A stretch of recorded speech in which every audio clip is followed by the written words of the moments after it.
잘 듣거라. 내 이제 갈 때가 되었으니 마지막 유언을 남기마. 내 사후에 나를 위해 제사는 절대로 지내지 마라.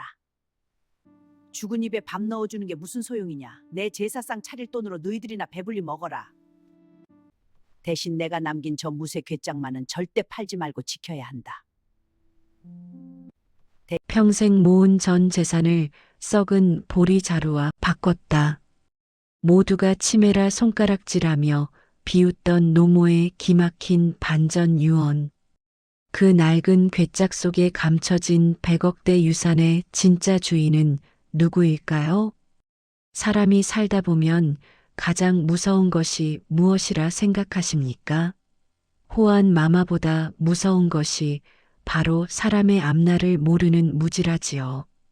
오늘은 한양 왕십리에서 소문난 자린고비 박씨 노모가 임종 직전 온 집안을 발칵 뒤집어 놓은 기막힌 유언 이야기를 들려드릴까 합니다. 이 이야기를 끝까지 들으시면 왜 어른들이 재산보다 지혜를 물려주라 하셨는지 그 깊은 뜻을 새삼 깨닫게 되실 겁니다. 때는 바야흐로 낙엽이 우수수 떨어지던 어느 늦가을 저녁이었습니다. 평생 손톱 밑에 가시가 박히는 줄도 모르고 돈을 모아온 박씨 노모가 드디어 자리에 누웠다는 소식이 전해졌지요. 이 소식을 듣고 가장 먼저 달려온 이는 누구였을까요? 지극한 효심을 가진 자식이었을까요? 아니었습니다. 바로 큰아들과 큰며느리였지요. 그들은 노모의 손을 잡고 눈물을 흘리는 척했지만 실상은 노모의 머리맡에 놓인 낡은 괴짝과 손가락에 끼워진 옷가락지에만 온 신경이 쏠려 있었습니다. 큰 며느리는 속으로 이렇게 빌었지요. 어머니 가실 때 그 많은 땅 문서며 금괴가 어디 있는지 꼭 말씀하고 가셔야 합니다. 그래야 제가 어머니 제사상을 대궐처럼 차려드리지요. 반면 시장통에서 품을 팔아 겨우 입에 풀칠하던 막내 아들 내외는 그저 노모의 여윈 손을 잡고 소리 없이 눈물만 흘리고 있었습니다. 어머니, 고생만 하시다 이렇게 가시면 어떡합니까? 막내 며느리의 애끓는 목소리에도 노모는 눈을 감은 채 미동도 없었지요. 그때였습니다. 숨이 넘어가기 직전이던 노모가 갑자기 번쩍 눈을 떴습니다. 그 눈빛이 얼마나 매서운지 재산을 계산하던 큰 며느리가 화들짝 놀라 뒤로 물러날 정도였지요. 노모는 가쁜 숨을 몰아쉬며 자식들을 가까이 불렀습니다. 잘 듣거라. 내 이제 갈 때가 되었으니 마지막 유언을 남기마. 큰아들 내외의 귀가 번뜩 뜨였습니다. 이제야 보물지도를 말씀하시려나 보나. 하지만 노모의 입에서 나온 첫마디는 그들의 뒤통수를 치는 청천벽력 같은 소리였습니다. 내 사후에 나를 위해 제사는 절대로 지내지 마라. 방 안은 얼음물을 끼얹은 듯 정적이 흘렀습니다. 제사를 지내지 말라니요? 유교를 숭상하는 이 나라에서 제사를 거부한다는 것은 가문에서 파문당할 일이며 조상을 귀신으로 떠돌게 하는 망측한 소리였습니다. 큰아들이 당황해 물었습니다. 어머니, 그게 무슨 말씀이십니까? 장남인 제가 어찌 제사를 거르겠습니까? 노모는 냉소적인 미소를 지으며 말을 이었습니다. 죽은 입에 밥 넣어주는 게 무슨 소용이냐? 내 제사상 차릴 돈으로 너희들이나 배불리 먹어라. 대신 내가 남긴 저 무쇠 괴짝만은 절대 팔지 말고 지켜야 한다. 노모가 가리킨 곳에는 때가 잔뜩 묻고 녹이 슬어볼 품 없는 무쇠 괴짝 하나가 놓여 있었습니다. 노모의 목소리는 점점 잦아들었지만 그 속에는 엄한 힘이 실려 있었지요. 내 기일이 돌아올 때마다 너희 네 사람이 한자리에 모여 저 괴짝을 열어보아라. 그 안에 내가 너희에게 주는 진짜 재산을 넣어두었느니라. 단 네 사람이 모두 모여야만 자물쇠가 열릴 것이야. 만약 제사를 지내거나 괴짝을 미리 열려 한다면 그날로 우리 집안의 씨가 마를 줄 알아라. 이 말을 끝으로 노모는 숨을 거두었습니다. 자식들은 통곡하기보다 서로의 얼굴을 살피느라 바빴습니다. 저 괴짝 안에 대체 무엇이 들었기에 제사까지 지내지 말라는 것일까? 큰 며느리의 눈에는 이미 황금빛 금괴가 아른거리고 있었습니다. 장례를 치르는 내내 큰 며느리는 노모의 유언이 반갑기만 했습니다.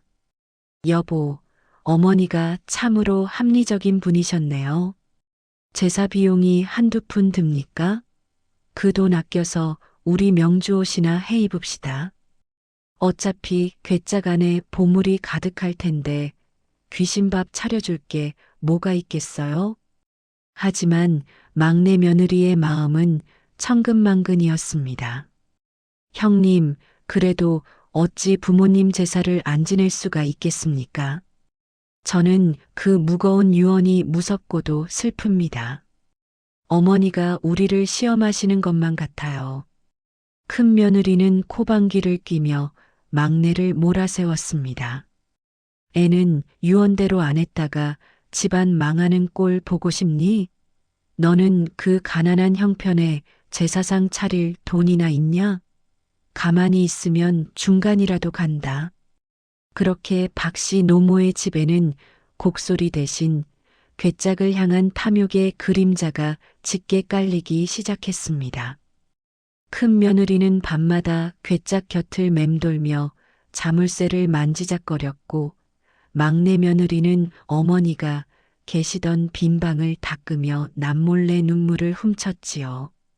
과연 1년 뒤 그 기묘한 괴짝이 열리는 날 어떤 일이 벌어질까요? 박씨 노모가 왜 제사를 지내지 말라고 했는지 짐작이 가십니까? 그 괴짝 안에는 정말 큰 며느리가 바라는 금은 보화가 들어 있을까요? 아니면 우리 인생을 뒤바꿀 또 다른 무언가가 숨겨져 있을까요?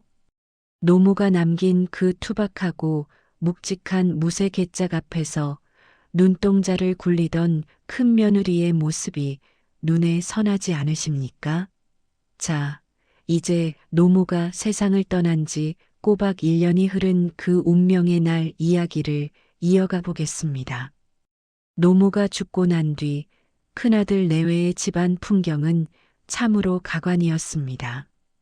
제사도 안 지내는데 그 돈으로 우리 장사 미천이나 보태자며 노모가 아끼던 살림살이를 내다 팔기 바빴지요. 반면 막내네는 비록 제사상은 차리지 못해도 어머니가 좋아하시던 갓 지은 쌀밥에 나물 한 그릇이라도 올려 마음으로나마 기도를 올렸습니다. 그렇게 각기 다른 마음으로 1년을 보낸 두 형제 내외가 드디어 노모의 기일, 그 낡은 사랑방에 다시 모였습니다. 방 한가운데는 1년 동안 먼지가 뽀얗게 쌓인 무쇠 괴짝이 위험 있게 버티고 서 있었지요. 큰 며느리는 손을 부들부들 떨며 자물쇠를 바라보았습니다. 자, 어머니 유언대로 우리 네 사람이 모두 모였으니 이제 열어봅시다. 큰 며느리의 목소리에는 탐욕이 가득 실려 있었습니다.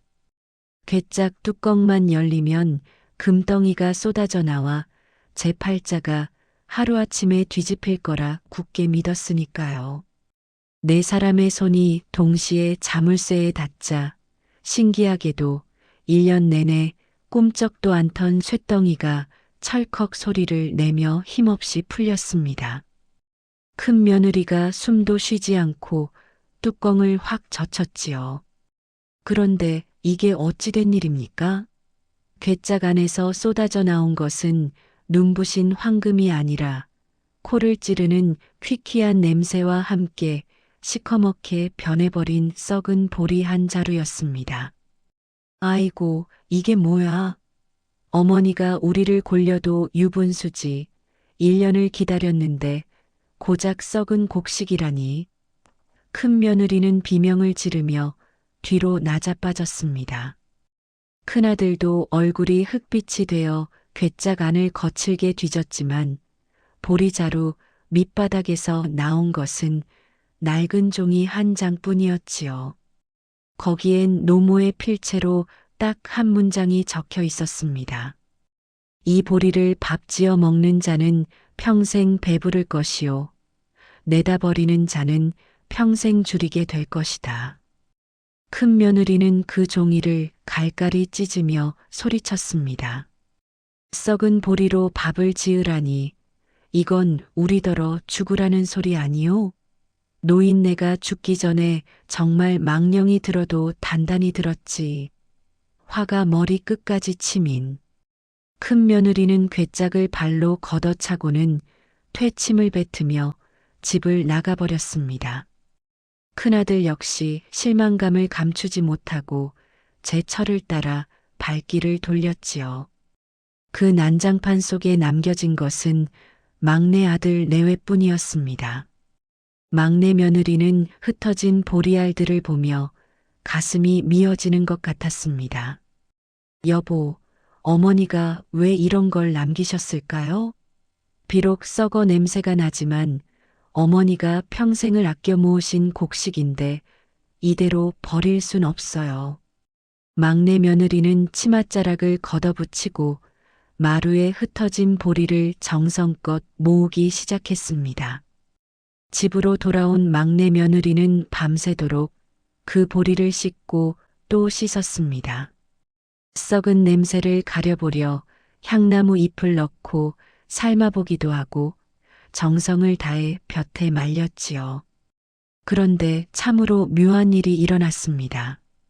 썩은 줄만 알았던 보리 알갱이들 사이에서 아직 생명력이 마르지 않은 단단한 씨보리 몇 알이 반짝이며 모습을 드러낸 것입니다. 막내 며느리는 그 씨보리를 보며 깨달았습니다. 어머니는 단순히 먹을 것을 주신 게 아니라 기다림과 정성을 시험하신 거였다는 사실을요. 어머니, 이 씨앗을 귀하게 키워보겠습니다. 막내 며느리는 남들이 거들떠보지도 않는 척박한 뒷산 자락에 그 보리 씨앗을 정성껏 심었습니다. 큰 며느리가 미친 짓이라며 비웃는 소리도 아랑곳하지 않고 매일 아침 물을 주며 노모를 대하듯 정성을 쏟았지요. 과연 그 썩은 보리 속에서 자라난 싹이 막내네의 운명을 어떻게 바꾸어 놓았을까요? 그리고 제사는커녕 노모의 유언을 쓰레기 취급한 큰 며느리에게는 어떤 불호령이 떨어졌을까요? 인생사 세옹지 말하더니 이제부터 시작될 진짜 반전 이야기는 여러분의 상상을 초월할 것입니다. 막내 며느리가 정성으로 심은 그 씨보리 몇 알이 대체 어떤 기적을 불러왔을지 참으로 궁금하시지요? 사람의 정성이 하늘을 감동시키면 돌틈에서도 꽃이 핀다더니 박씨 노모가 남긴 그 썩은 보리 자루에는 참으로 깊고도 무서운 가르침이 숨어 있었습니다. 막내가 뒷산 자락에 정성껏 심은 보리는 신기하게도 가뭄이 들어 다른 논밭이 다 타들어가는데도 홀로 푸릇푸릇한 싹을 틔웠습니다. 마을 사람들은 썩은 보리에서 어찌 저런 기운찬 싹이 나느냐며 혀를 내둘렀지요. 하지만 그것은 시작에 불과했습니다. 보리가 이삭을 맺을 무렵 막내 며느리는 보리 이삭 사이에서 반짝이는 무언가를 발견했습니다. 그것은 곡식이 아니라 보리 알갱이처럼 정교하게 세공된 금 단추들이었습니다. 알고 보니 노모는 보리 자루 속에 평생 모은 금부치들을 섞어두었던 것입니다. 썩은 보리라고 내다버리는 자는 이 금을 보지 못할 것이요. 귀히 여겨 씻어내는 자만이 참된 복을 얻으리라. 노모의 무서운 계산이 적중한 것이지요. 막내네는 그 금을 미천 삼아 마을의 황무지를 사고 노모가 남긴 장사일기대로 계절을 앞서가는 물건을 준비하며 금세 큰 부자가 되었습니다. 반면 제사도 지내지 않고 노모의 괴짝을 발로 찼던 큰아들 내외는 어떻게 되었을까요? 제사 비용 아꼈으니 한미천 잡았다며 호기를 부리던 큰 며느리는 노모가 남긴 땅 문서를 성급하게 팔아치웠습니다. 그런데 그 땅이 팔리자마자 관가에서 이곳에 큰 길을 내겠다는 공문을 발표했지 뭡니까? 조금만 기다렸더라면 수십 배의 보상을 받았을 땅을 헐값에 넘겨버린 큰 며느리는 가슴을 쥐어뜯으며 통곡했습니다. 설상가상으로 투기꾼들에게 속아 남은 재산마저 몽땅 날리고 하루아침에 남의 집 행랑채를 빌려 쓰는 처량한 신세가 되고 말았습니다. 어느덧 노모의 세 번째 기일이 돌아왔습니다. 이제는 비단옷을 입고 가마를 타게 된 막내 며느리가 낡은 사랑방에 도착했지요. 뒤늦게 소문을 듣고 달려온 큰 며느리는 구멍난 무명옷을 입고 얼굴이 수척해진 채 나타났습니다. 동서, 이번에는 괴짝 안에 무엇이 들었는지 같이 좀 봅시다. 나도 이번에는 어머니 유언을 따르겠네. 큰 며느리는 염치도 없이 괴짝 앞으로 달려들었습니다. 네 사람의 손이 닿자 자물쇠가 다시 열렸습니다. 큰 며느리는 금덩이라도 들어있을까 싶어 눈을 크게 떴지만 이번에 나온 것은 보석도 금도 아니었습니다. 바로 노모가 생전에 큰아들을 위해 한 땀 한 땀 지어두었던 베네저고리와 막내를 위해 손수 깎아 만든 나무 수저, 가리고 짧은 편지 한 장이었지요. 편지에는 이렇게 적혀 있었습니다. 재산은 물처럼 흘러가는 것이지만 가족의 정은 썩지 않는 보리와 같으니라. 제사를 지내지 말라 한 것은 너희가 형식적인 절 대신 서로의 손을 한 번이라도 더 잡기를 바랐기 때문이다. 그제야 큰아들과 큰며느리는 통곡하며 주저앉았습니다. 자신들이 버린 것은 썩은 보리가 아니라 부모의 깊은 사랑이었음을, 그리고 당장의 돈에 눈이 멀어 세상에서 가장 귀한 가족의 도리를 헌신짝처럼 버렸음을 깨달은 것이지요. 막내 며느리는 눈물을 흘리는 형님의 손을 따뜻하게 맞잡았습니다. 형님, 어머니는 우리를 버리지 않으셨습니다. 이제 이 나무 수저로 제가 지은 보리밥을 같이 드시지요. 그날 밤 노모의 유언대로 제사상은 없었지만 네 사람은 노모의 초상화 앞에 둘러앉아 생전 어머니가 좋아하시던 판죽을 나눠 먹으며 진심으로 노모를 기렸습니다.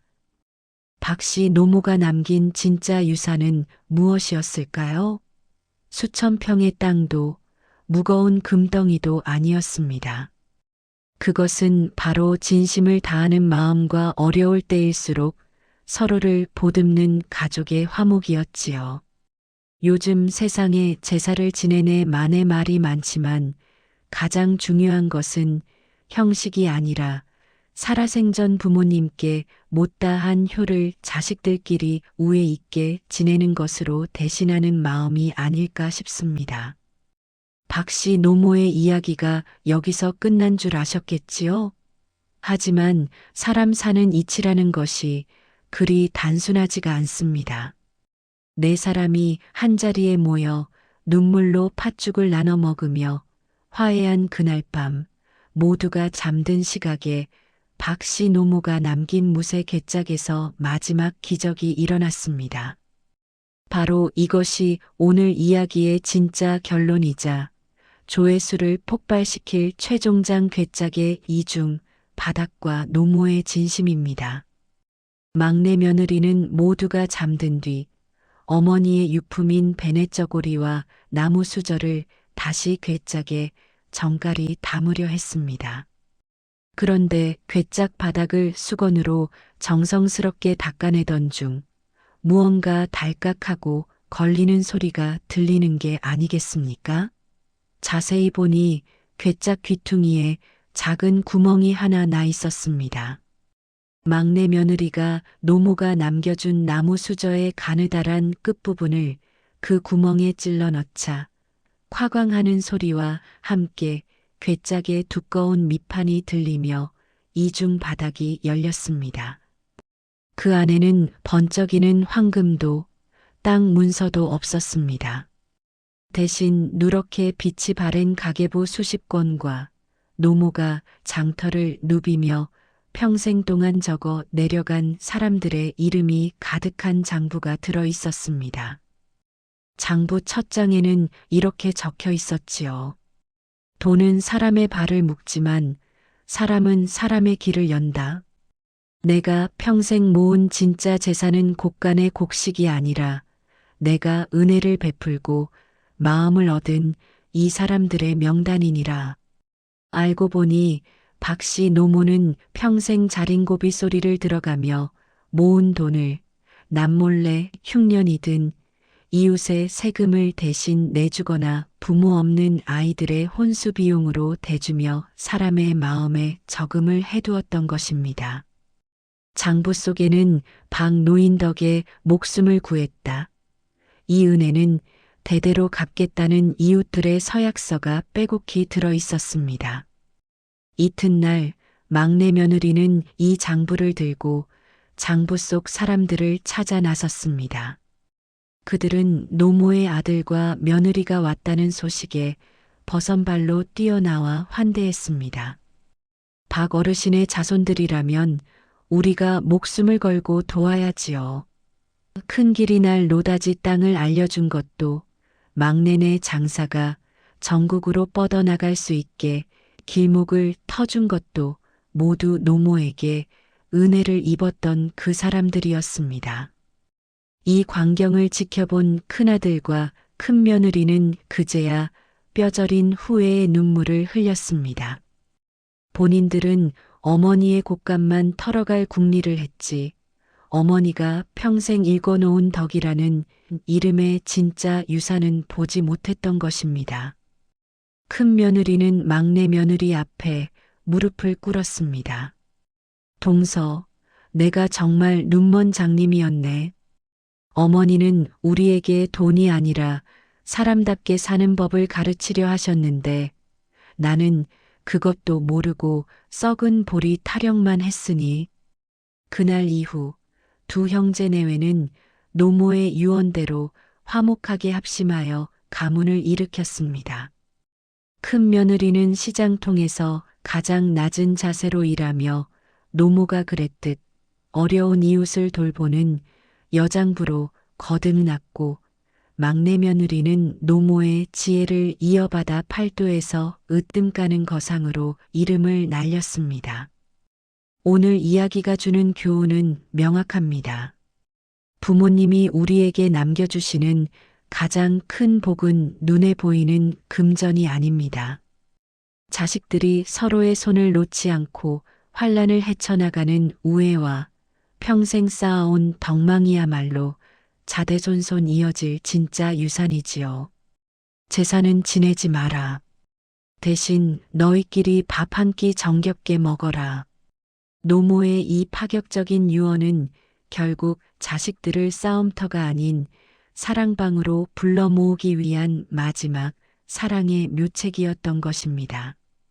여러분의 괴짝 안에는 지금 무엇이 담겨 있습니까?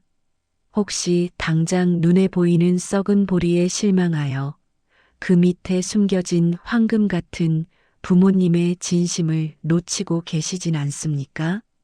막내네가 노모의 장부를 토대로 큰 부자가 되고 가문이 번창하자 죽은 듯 조용히 지내던 큰며느리의 마음속에 다시금 검은 욕심이 고개를 들기 시작했습니다. 아무리 생각해도 억울하단 말이야.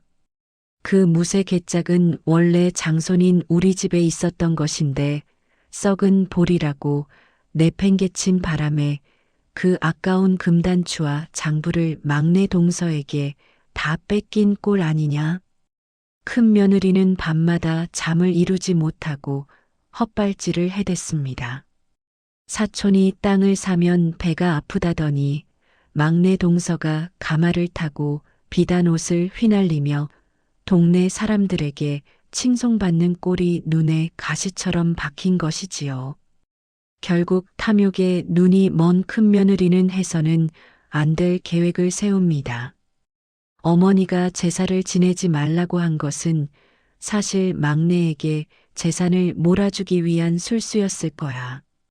이제라도 내가 어머니의 진짜 묘자리를 찾아가서 제사를 제대로 지내면 복이 우리 집으로 돌아오지 않겠어? 큰 며느리는 노모가 제사를 지내지 말라고 엄히 명했던 이유를 제멋대로 해석했습니다. 그녀는 마을에서 용하다는 직관을 불러 노모의 묘자리를 다시 살피게 하고 남몰래 호화로운 제사상을 준비했습니다. 어머니, 제가 이렇게 대궐 같은 상을 차려왔으니 막내네에게 간 복을 다시 우리 큰아들네로 돌려주십시오. 큰 며느리는 노모의 유언을 정면으로 어기고 산소 앞에서 넙죽절을 올렸지요. 그때였습니다. 맑던 하늘에 갑자기 마른 벼락이 치더니 노모의 무덤 주위로 자욱한 안개가 피어올랐습니다. 제사상에 올린 기름진 음식들이 순식간에 시커멓게 변하며 썩은 냄새를 풍기기 시작한 것입니다. 놀란 큰 며느리가 뒤로 낮아빠지는 찰나 무덤가 뒤편에서 낯선 노인 한 명이 나타났습니다. 그는 노모의 생전 단골이었던 지팡이 제작자이자 노모가 장부에 가장 먼저 이름을 올렸던 비밀스러운 조력자였습니다. 어리석은 사람아, 박 노인이 왜 제사를 지내지 말라 했는지 정녕 모른단 말이냐? 노인의 호통에 큰 며느리는 사시나무 떨듯 떨었습니다. 어머니는 자식들이 제사상 차리는 정성으로 살아있는 이웃을 돌보고 형제끼리 밥 한 끼 따뜻하게 나눠 먹기를 바라셨거이. 자네는 죽은 부모를 앞세워 제 욕심을 채우려 하니 이것이야말로 천벌을 받을 짓이로다. 노인은 큰 며느리가 몰래 차려온 제사상을 가리키며 말했습니다. 박 노인이 남긴 마지막 금괴가 어디 있는지 아느냐? 그것은 무덤 속에 있는 것이 아니라 자네가 내다 버린 염치 속에 들어있느니라. 이 말이 끝나자마자 큰 며느리가 정성껏 준비한 은그릇들이 평범한 돌멩이로 변해버렸습니다. 이 소식을 전해 들은 막내 며느리는 한달음에 산으로 달려왔습니다. 그리고 질타받는 형님을 감싸 안으며 노인에게 머리를 숙였습니다. 어르신, 저희 형님이 잠시 마음이 어두워져 저지른 일이니 부디 용서해 주십시오. 어머니의 유언을 받들지 못한 것은 저희 모두의 불찰입니다. 막내 며느리는 형님이 가져온 썩은 음식들을 정성껏 치우고 그 자리에서 형님의 손을 꼭 잡았습니다. 형님, 어머니가 원하신 것은 황금이 가득한 제사상이 아니라 우리가 이렇게 손잡고 있는 모습입니다. 이제 그만 욕심을 내려놓으시고 집으로 가시지요. 제가 어머니 손맛 그대로 팥죽을 써놓았습니다. 막내 며느리의 진심 어린 눈물에 큰 며느리는 그제야 제 가슴을 치며 통곡했습니다. 동서, 내가 죽을 죄를 지었네. 내 눈에 씌었던 콩깍지가 이제야 벗겨지는구먼. 사람의 욕심이라는 것이 참으로 무섭지 않습니까? 다 가졌다고 생각할 때 다시 찾아오는 이 탐욕의 시험이야말로 노모가 예견했던 가장 큰 위기였을지도 모릅니다. 하지만 그 위기를 넘기게 한 것은 결국 막내 며느리의 용서와 화합이었습니다. 부모님이 돌아가신 뒤 재산 문제로 갈라서는 형제들이 얼마나 많습니까? 오늘 이야기를 보며 우리 자신을 한번 되돌아봤으면 좋겠습니다. 혹시 나도 부모님의 유언보다는 그분이 남긴 주머니 속 동전에만 마음을 두고 있지는 않은지 말입니다. 형님의 잘못을 덮어주고 집으로 돌아온 막내 며느리는 그날 밤 꿈속에서 생전의 모습 그대로 환하게 웃고 계신 시어머니를 만났습니다. 노모는 막내 며느리의 머리를 쓰다듬으며 인자하게 말씀하셨지요. 오냐, 내 막내딸아. 내가 비로소 내 마지막 유산을 받을 자격을 갖추었구나. 이중 바닥이 열렸던 그 괴짝을 다시 한번 살펴보거라. 이번엔 수저가 아니라 내 마음으로 열어야 할 것이다. 잠에서 깨어난 막내 며느리는 촛불을 켜고 조심스레 무쇠 괴짝 앞으로 다가갔습니다. 이제는 큰 며느리도 곁에 와서 무릎을 꿇고 앉았지요. 동서, 내가 어제는 정말 귀신에 홀렸었네. 어머니가 주신 보물은 이미 우리 마음속에 있는데 내가 또 눈이 멀었어. 이제는 무엇이 나와도 서운하지 않으니 같이 열어보세. 두 사람의 손이 괴짝 바닥에 닿자 신기하게도 아무 장치도 건드리지 않았는데 밑판이 스르르 옆으로 밀려났습니다. 그 깊숙한 바닥 아래에는 비단 보자기 하나가 소중하게 쌓여 있었습니다. 조심스레 보자기를 풀어보니 거기에는 눈부신 금괴도 땅 문서도 아닌 낡고 해진 무명 앞치마 한 벌과 녹슨 노숟가락 4개가 들어 있었습니다. 그리고 그 밑에 놓인 마지막 편지에는 노모의 진심이 서린 글귀가 적혀 있었지요. 앞치마는 평생 남을 위해 밥을 짓던 나의 훈장이요.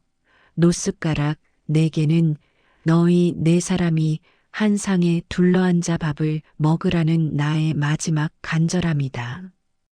이 숟가락으로 밥을 나눠 먹는 한 너희 가문의 곡간은 절대 마르지 않을 것이니라.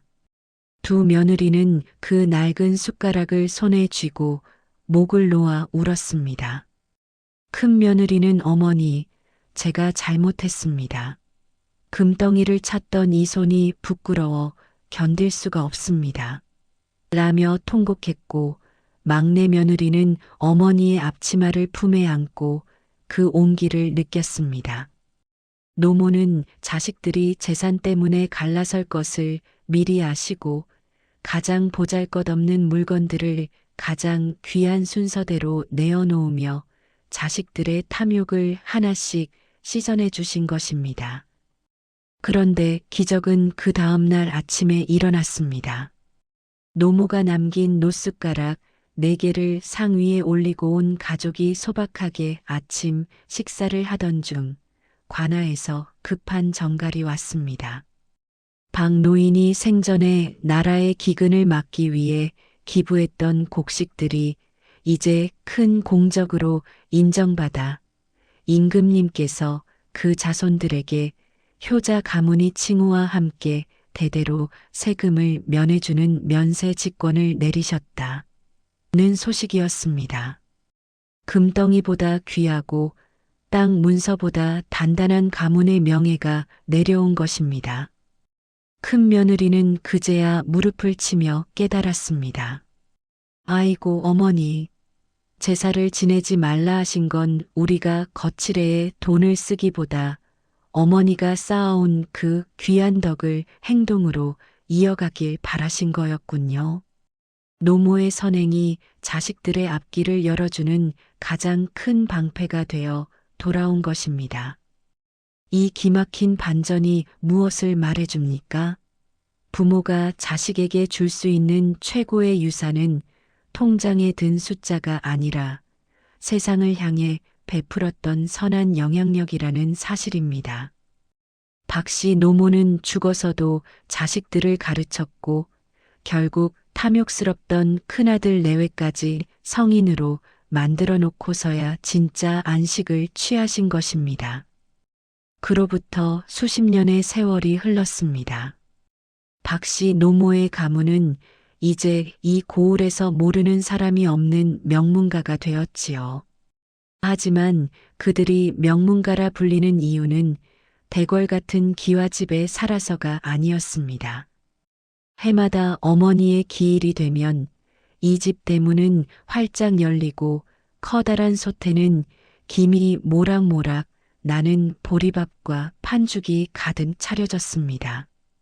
노모의 유언대로 귀신을 위한 제사는 지내지 않았지만 대신 살아있는 이웃을 위한 잔치를 연 것이지요.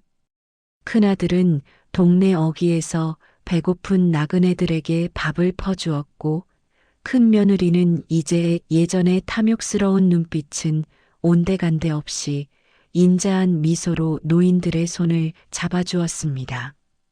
막내네 부부는 노모의 장부를 이어받아 가난한 선비들에게 책값을 대주고 부모 없는 아이들에게 기술을 가르쳤습니다.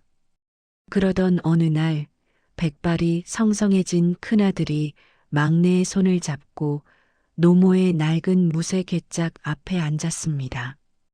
아우야, 내 이제야 어머니의 마음을 다 알 것 같구나.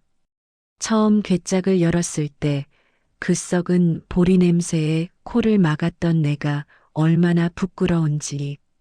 어머니는 썩은 보리를 주신 게 아니라 내 마음속에 썩어 있던 욕심을 보여주셨던 게야. 두 형제는 이제 가보가 된 그 녹슨 노숟가락으로 밥을 나눠 먹으며 노모를 추억했습니다. 그때였습니다. 괴짝 안쪽 깊숙한 곳, 마치 노모의 마지막 속삭임처럼 새겨진 작은 글귀 하나를 발견했습니다. 너무 작아서 그동안 보지 못했던 하지만 가장 눈부신 진실이 담긴 글귀였지요. 재물은 나눠주면 줄어들지만 지혜는 나눌수록 커지고 덕은 쌓을수록 자손의 앞길을 비추는 등불이 된다. 너희가 서로 사랑한다면 그것이 곧 나의 영생이니라. 이 야담의 끝에서 우리는 무엇을 보았습니까? 자식들에게 내 재산은 지내지 마라 하셨던 그 서늘한 유언은 사실 당신의 죽음 이후 자식들이 형식에 얽매여 싸우지 않길 바라는 어머니의 눈물겨운 배려였습니다. 부모가 바라는 것은 죽은 뒤에 화려한 제사상이 아니라 살아있는 자식들이 서로 손잡고 웃으며 밥 한 끼 먹는 풍경이라는 것을 박씨 노모는 온몸으로 가르쳐 주신 것이지요. 이제 묻고 싶습니다. 여러분은 자녀들에게 무엇을 남겨주고 싶으신지요? 당장 물려줄 금덩이가 없다고 한탄하지 마십시오. 여러분이 평생 성실하게 살아온 그 앞치마 같은 삶의 흔적, 그리고 이웃과 나누었던 따뜻한 말 한마디가 우리 자녀들에게는 그 어떤 땅 문서보다 귀한 인생의 지도가 될 것입니다. 박씨 노모의 괴짝은 이제 비어 있지만 그 가문의 마음 곳간은 대대로 마르지 않는 행복으로 가득 찼습니다. 우리도 오늘 밤 자식들에게 재산 싸움 하지 말고 서로 우애 있게 지내라는 따뜻한 덕담 한마디 건네보시는 건 어떨까요? 그것이 바로 우리가 남길 수 있는 가장 아름다운 유언일지 모릅니다. 지금까지 긴 이야기 함께 해주셔서 진심으로 고맙습니다. 이 이야기가 마음속에 한 줄기 따뜻한 햇살이 되었기를 바랍니다. 박씨 노모처럼 지혜로운 어른으로 나이 들어가시는 여러분의 앞날을 늘 응원하겠습니다.